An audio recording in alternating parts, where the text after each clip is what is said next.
भगवान श्री सीताराम जी सरकार की मंगलमयी मूर्ति विग्रह को अपने मन मंदिर में स्थापित करके प्रभु श्री सीताराम के चरणारविंदों को साष्टांग दंडवत प्रणाम करते हैं। ज्ञानी नामाग्रगण्यम श्री वीर बजरंग बली के चरणों को प्रणाम करते हैं।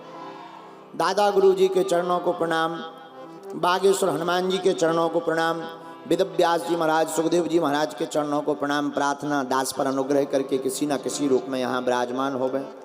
एवं हमारा भारत बड़ा महान है। इस महान भारत में भारत की राजधानी दिल्ली और दिल्ली के अंतर्गत शहादरा क्षेत्र के अंतर्गत आने वाला यह सीवीडी ग्राउंड, जहां पर 3 दिवसीय आस्था का महाकुंभ लगा हुआ है, इस पावन भूमि को भी प्रणाम करते। हमारे सामने सभी भजनानंदी महात्मा, कोई माला लिए, कोई भाला लिए, कोई झोला लिए हैं, कोई ठाकुर जी लिए, कोई ध्वज लिए, मधुर मुस्कान है चेहरों पर। आहा है, इन संतों को कोई टेंशन नहीं है, टेंशन को इनसे टेंशन है। ऐसे सभी संतों के चरणों में नाक रगड़ कर दंडवत प्रणाम हमारा स्वीकार हो। मंचासीन सभी महापुरुष, आचार्य चरण, महामंडलेश्वर महाराज जी एवं सभी संत गणों के चरणों में नाक रगड़ कर दंडवत प्रणाम स्वीकार हो गए। इंटरनेशनल सिद्धाश्रम शक्ति सेंटर के पीठाधीश्वर श्री राज राजेश्वर महाराज जी भी विराजमान हैं। एवं तीनों पंडालों में आज फिर से जमावड़ा लगा पागलों का।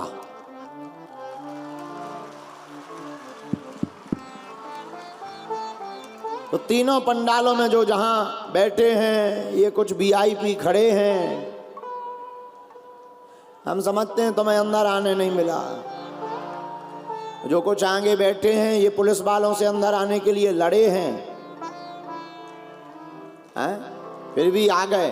तो जो जहां विराजमान हैं तीनों पंडालों में, हम कली कुलशेखर पावन अवतार गोस्वामी श्री तुलसीदास जी की एक चौपाई से आप सबको भी प्रणाम करते हैं। सिया राम मैं सब जग जानी, भैया करहूं प्रणाम जोगी जुग पानी, करहूं प्रणाम जोगी जुग पानी। सीताराम सीताराम सीताराम गाइए। सीताराम सीताराम सीताराम। कैसे हो? आनंद में हो? ठीक हो? जय जय जय जय। ठीक हो?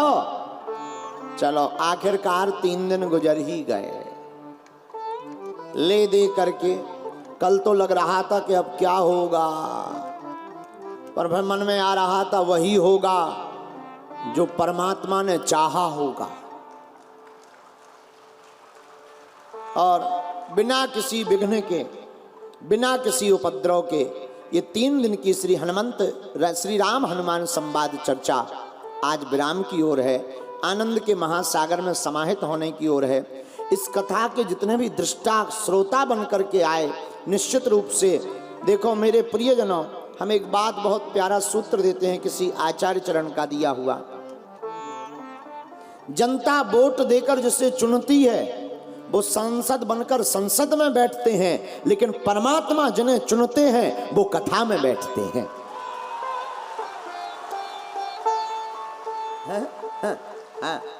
राम जी अच्छा देखो, दिल्ली में कितने लोग नहीं है? क्या सब आए? नहीं नहीं। कौन आए? जिन्हें राम जी ने बुलाया। क्यों? सब। हमारे गांव में एक कहावत है कि सभी कुतियां अगर प्रयाग जाने लगी तो यहां दोना कौन खाएगा? समझ जाओ, कहावत तो कहावत होती है। अब जैसे तो उसी प्रकार कथा में भी सब आ गए, तो फिर भगवान का विरोध कौन करेगा? विरोधी भी तो चाहिए कुछ है जो कहें कि राम काल्पनिक हैं, ऐसे भी तो चाहिए। जब तक वो काल्पनिक नहीं कहेंगे तब तक उनकी ठठरी कैसे भरेगी? हैं? बताओ, जब तक वो कहेंगे कि भगवान नहीं होते तब तक वो दरबार की वो महिमा कैसे जान पाएंगे? इसलिए सब कथा में नहीं आते। जिन्हें राम जी बुलाते हैं वो दौड़े चले आते हैं।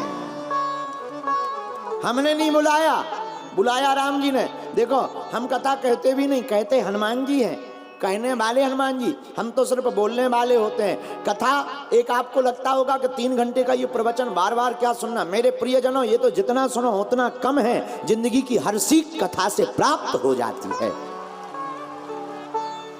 इस कथा के मुख्य यजमान जिन्होंने बड़ी भूमिका निभाई, सुबह से बड़े मायूस थे। कहाँ गए? धर्मेंद्र जी। हमारे इस कथा के मुख्य यजमान धर्मेंद्र जी, उनकी पूरी टीम, जिन्होंने मिलकर इस आयोजन को बड़ा दिव्य और भव्य बनाया। और सभी दिल्ली के पागल, आप सबको याद है कौन सी चौपाई पर कथा हो रही है? याद है ना? एक हनुमान चालीसा की चौपाई और एक रामायण की चौपाई। आओ गा करके बताते हैं। कौन सी चौपाई? गाइए। रघुपति कीन्ही बहुत बड़ाई,